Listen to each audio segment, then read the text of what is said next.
What is up, everyone? This is Mo Tutorials here, and today I'm going to show you how to fix the VGC service error 1, which basically says Windows could not start the VG service error 1, incorrect function. So let's get right into this. The easiest way, there's basically two ways to fix this. The first thing you can do to basically fix this error is to go to your search bar and type in CMD, right click into it and run as administrator.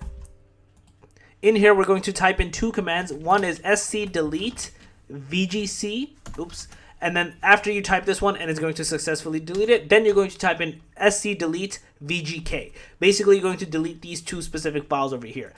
If you try this and it doesn't fix your error, the next thing you're going to do is go back into your search bar and type in services until you see this pop up. In here, you're just going to type in V until you see VGC pop up over here.